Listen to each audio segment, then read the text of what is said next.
Hey up everybody, my name is Joshua Morrison, director of Johnny Moz's Lessons in Confidence. Now, I made a video fairly recently which is a bit of a retrospective on the 6 albums that Dream Theater put out between 1999 and 2009. In those 10 years they came out with 6 really fantastic albums, right? And the video is basically just about how I like those albums, right? But there's one album that I didn't really touch on, right? Because after Black Clouds and Silver Linings was their 2009 album, Mike Portnoy, the drummer, left the band, right?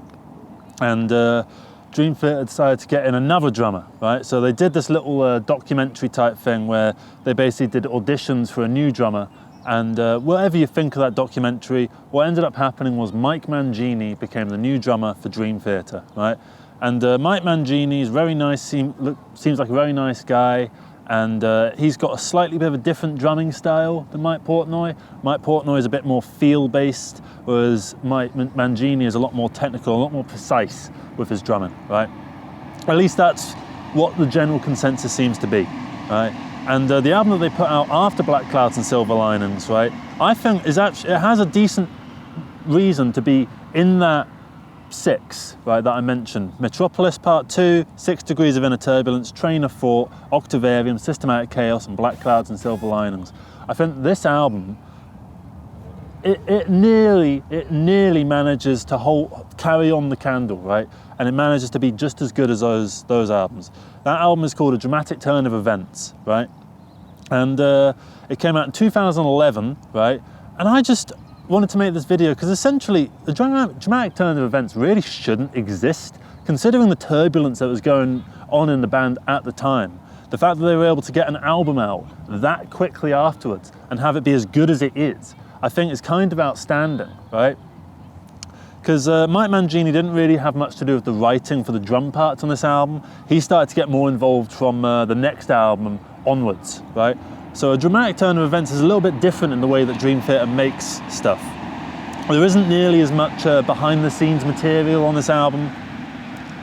The promotion around it seems a little bit strange. They didn't really do a live album for it. Instead, for the next album, they did 2 separate live albums, Live at Luna Park and Breaking the Fourth Wall, both of which are good live albums. Not quite as good as stuff like Score or Chaos in Motion or Live in Budokan or Live Scenes from Memory or any of that sort of stuff. It's not quite on that level, but they are good live albums on their own. Right? But A Dramatic Turn of Events has some really fantastic songs on it. When I first got into the band, I thought, Breaking All Illusions is all right, but everything else is kind of naff, right? And then as time went on, I started to, I think as I kind of exhausted listening to the 6 albums that I mentioned in the last video, their 6, what I consider to be their golden era, once I'd exhausted that and I was kind of getting a bit sick of it because I'd listened to it so much, I turned to 2 separate angles. I started listening to the early stuff more, Images and Words, Awake and Falling into Infinity. And I also started listening to this album, Dramatic Turn of Events. And I feel like Dramatic Turn of Events gets forgotten about quite a lot, right? It doesn't get brought up very much. The songs on it don't get brought up very much, apart from Breaking All Illusions, which I have to be honest, Breaking All Illusions is not my favorite off of this album anymore. I will say my favorite song on it is either Bridges in the Sky or Outcry. Those two songs are fantastic, right? Stick them on Train of Thought, right? And no one would notice, right? Stick them on Octavarium. I think they probably fit better on Octavarium. But point is, stick them on those albums, right? And no one would notice a dip in quality, right? So I'm going to go through the album song by song because I don't think this is a perfect album, right? I think this is an album that's either really, really good or really, really bad. It showcases either the best or the worst that the band has to offer. So first off, you have On the Backs of Angels, right? Which is a pretty simple, clear-cut sort of banger type song, not doing anything particularly weird. It's kind of just doing, what's the song on Images and Words? The really famous one that I should know the fucking name of, the first track on it. It's just gone straight out of my head. Pull Me Under. It feels very similar to Pull Me Under, right? But I like it all the same. Even though they were pulling from a formula that they had successfully done, I feel like they were able to use the fact that they had this formula. They managed to make some really good music out of it. So On the Backs of Angels is really, really good, right? Fantastic chorus especially, right? And a really great outro section. Then you have the worst that Dream Theater has to offer in the next 2 songs, which are Build Me Up, Break Me Down, and Lost Not Forgotten, right? So Build Me Up, Break Me Down, I don't like it. I really don't like it. I think that there is not much in there for anyone. For fans of Dream Theater, it doesn't really do the stuff that Dream Theater is best at. And for what it's trying to emulate, which seems more like, almost like more like metalcore type stuff that was going around at the time, you know, it doesn't feel like it's achieving or making anyone happy, right? It's trying to be accessible to a non-prog audience, and it's failing at that because it's a little bit too prog, right? And it's not particularly memorable with its chorus, which is basically just build me down. It's like that, right? It's like, no, this is, I'm sorry, this song is shit. It's a shit song. It's one of the worst songs that they have, right? It's fucking bad. I skip it every time, right? In fact, on the version that I've got, because I download my albums and I kind of put them into the editor, and then I export that, and then I download it onto my phone. I don't have that song, right? So literally it goes straight from Build on the Backs of Angels to Lost Not Forgotten for me. And I don't vastly like Lost Not Forgotten either. I've listened to it enough and I can't tell you anything about it. I remember there's a really, really like wanky unison line near the intro, which is it's a wild, you know, little instrumental, but it's just kind of dull. It's just Dream Theater by numbers, and it really does not sound good, right? When people critique the late era Dream Theater, saying it sort of sounds uninspired and just like cookie cutter and like done in a factory, Lost Not Forgotten, I think, is the epitome of that criticism to me. I don't remember anything about it, and I've listened to it enough times. I don't know anything about it, which I think is a terrible thing to have happen, right? Which is especially funny because right after these two songs, which are the worst that the band has to offer, it goes straight into some of the best that the band has to offer. With you got This Is the Life, which is a ballad type thing. It's sort of quasi-ballad, sort of half rock, right? It's really good. It's got this really neat finger-picky sort of thing that feels very, very reminiscent of like early Pink Floyd, and then builds it up into this kind of anthemic type thing. It's a little bit like trudgy. It feels like this big lumbering sort of beast. It doesn't feel particularly slick in terms of like, you know, an efficient song. It's 7 minutes long. It doesn't feel like it needs to be that long.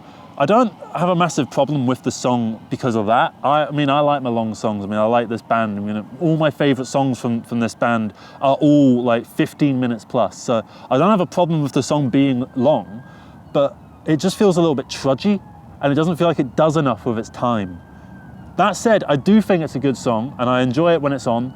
I don't ever really see myself like putting it on just for the sake of listening to that song. I never find myself typing into YouTube, Dream Theater, This Is the Life, because I want to listen to it, right? But then the next two songs, I find myself doing this a lot, typing in Bridges in the Sky or Outcry, right? So both of these songs are absolutely fantastic, right? They are some of the best that Dream Theater has to offer. Bridges in the Sky, admittedly, the chorus on it is a little bit trudgy. It's not great, where it's like, tearing me apart, I see where the key, I don't know the lyrics. It goes a little bit like that, right?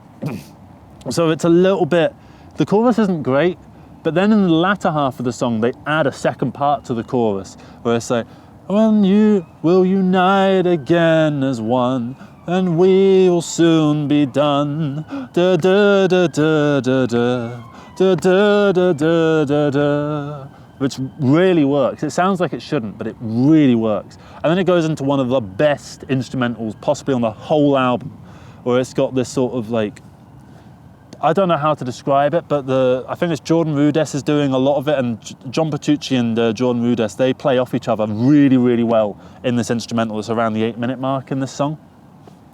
One of the best instrumentals, honest to God, it's so good. Listen to it now, right? Have it on in the background of this video. Actually don't, it would kind of cancel each other out because it's very complicated and very loud and in your face, so it's very active, so no, don't do that. But point is, it's a really fantastic instrumental. And then you go into the final chorus, it's really good at that point. right? Even though I don't love the first part of the chorus, when they bring in this crossing bridges in the sky, da da da da da da, that really works. And then the song finishes, and it kind of is bookended with this sort of oh, kind of Mongol throat singing type thing, which is a little bit goofy, but I don't mind it. It feels kind of fun, and the whole song is kind of about, to me, it's sort of about guided meditation a little bit, and like shamans and stuff like that. So it all kind of, it fits, right? It fits the ideas that are in the song. And then you got Outcry, which I have to be honest, I don't have a clue what the fuck Outcry is about, but it's got some of the most interesting like musical sections. It's got this 4-minute instrumental in the middle, right, which does all of the Dream Theater type things and does them all extremely, extremely well. And it's really well built, you know. It's just a fantastic instrumental. And it also, the song kind of implements some almost electronic sounding drums at certain points, which I find really interesting, because people generally think of this album as having really like uninspired drums, because Mike Mangini hasn't really like got himself fully into the band yet. He's still kind of new to it all. He's probably a little bit nervous, and so he's, you know, John Petrucci is doing all the drum parts and he's not a drummer, so it maybe feels a little bit uninspired on the drum side. Outcry, there isn't that issue. The drums on Outcry are fan-fucking-tastic all the way through. And then after that, we have a really odd thing for Dream Theater. We got Breaking All Illusions, but on either side, we have a really quiet ballad. So we have 2 really quiet ballads with this big prog thing in the middle. All right, so first we've got Far From Heaven, which is a very sort of, it's basically Vacant off Train of Thought, but done again. It's not great. It's nowhere near as good as Vacant. It feels a little bit like it's more like upbeat feeling, like more positive feeling than Vacant. Vacant to me feels very hopeless, right? And very vacant. So it just doesn't quite have that. It doesn't quite have it, right? And I don't have a vast amount to say about this song. It just sort of feels a little bit uninspired. Like they wanted to do another one like Vacant, and so they just decided to do another one like Vacant. And it's nowhere near as good as Vacant. And then after that, you got Breaking All Illusions, which is the song that most people know this album for, which it has a lot of really interesting musical sections. I do feel like it's got a fair few kind of not very good musical sections. Like around the 9-minute mark, there's this kind of instrumental that just sort of sounds like they're sticking notes in weird places that doesn't feel very satisfying. It just kind of feels a little bit off. Feels a little bit trudgy, a little bit like sludgy, not in like sludge metal, like that sort of Deftones way. More sludgy as in like, I'm wading my way through prog, right? It makes prog, the word, sound like prog, like that. And it feels really sludgy and nasty in that kind of way. But it's worth it for the first sort of 4 minutes of the song, which are genuinely fantastic. Some of the best moments in the album are in the first 4 minutes. And then there's a really great melodic solo, a very sort of David Gilmour-esque solo from John Petrucci around the 7-8-ish minute mark, which is really fantastic. It's kind of in 2 halves. One that's a little bit more energetic with a bit more of a beat behind it, and another where they really strip everything back and bring it into a very more like almost like pure Pink Floyd territory. So there's a lot of really interesting stuff going on this song. And then it finishes with the acoustic sort of thing beneath the surface that has a bit of a synthesizer-y kind of solo at the end. It's good. It's not amazing. It's not terrible. It's better than it's better than Far From Home or whatever the fucking other song was called. Far From Heaven, that's it. It's better than that. It feels like they made it for a reason, and it feels decent, right? It feels a little bit like The Answer Lies Within, but more stripped back. And it's like no one really needed more of the Answer Lies Within. I think they did that. Can we not do it again? But they did do it again, and it's all right, you know. It's decent. It's good, right? And that's the album. It's 78 minutes, right? I feel like there's probably around 50 minutes worth of really genuinely great material on it. About 28-ish minutes of kind of shite. Not necessarily shite, just it's not great. It's just not great. It's kind of mediocre, right? But I mean, Build Me Up, Break Me Down is fucking awful, and I really don't like that song. But everything else that I mentioned, like Lost Not Forgotten, is just, it's lost and forgotten as far as I'm concerned. And then Far From Heaven is whatever. Beneath the Surface is also kind of whatever, but not to the same degree. Breaking All Illusions is a bit long. And then, you know, On the Backs of Angels, I really like it, but it certainly is a bit formulaic, but I don't necessarily mind that. So that's the album. I think it is a good album. I think if it had been like 50 minutes, it would have been able to hold a candle to the albums that came before it.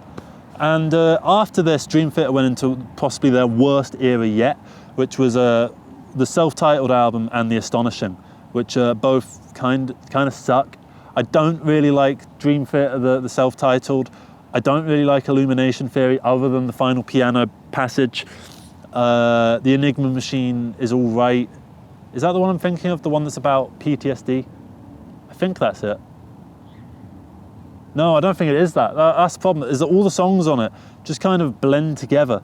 Also, the album cover feels like when I was about 14 and I was trying to make planets in Photoshop. It looks like that. It does not look great. And then The Astonishing is just fucking awful. And then after that, we have Distance Over Time and View from the Top of the World, which I might do a separate video about, actually, because I think if you combine all of the songs on those two albums, you have an album that holds a candle to, you know, Systematic Chaos or Octavarium. I think it is on par, right? Maybe not as good, but on par, right? And the production on those two albums is fucking fantastic, right? And yeah, that's me. I just wanted to talk about Dramatic Turn of Events because I think it's an interesting album. I think it's worth listening to. It's good to have because, look, the thing is with a lot of things that you may enjoy, passions of yours that are like media based, where, you know, there's a pool of, you know, stuff. If there's a band you like, there's the core albums that you listen to a lot, and then you kind of exhaust them because you're such a big fan of the band that you really enjoy listening to the stuff. You've listened to all the main stuff. Now you want to find some other stuff, right? So it's good that an album like Dramatic Turn of Events exists because it's an album to listen to once you're sick of listening to Octavarium for like the 5th time. It's an album to listen to once you already know the story of Metropolis Part 2. It's an album to listen to once you've done all of that and you want something else, right? And look, they're probably not going to put out an album for another 3 or 4 years because they're at that point in their career where they're going to take a while between album releases. I'm not expecting, you know, the 1-2 punches of 6 Degrees and Train of Thought anymore. And like Parasomnia was all right. I didn't love it. I didn't hate it. I don't like it as much as a Dramatic Turn of Events though. I really like Dramatic Turn of Events, right? And that's the video. I just wanted to talk about Dramatic Turn of Events. So I hope you managed to get something out of this video. I hope you enjoyed it.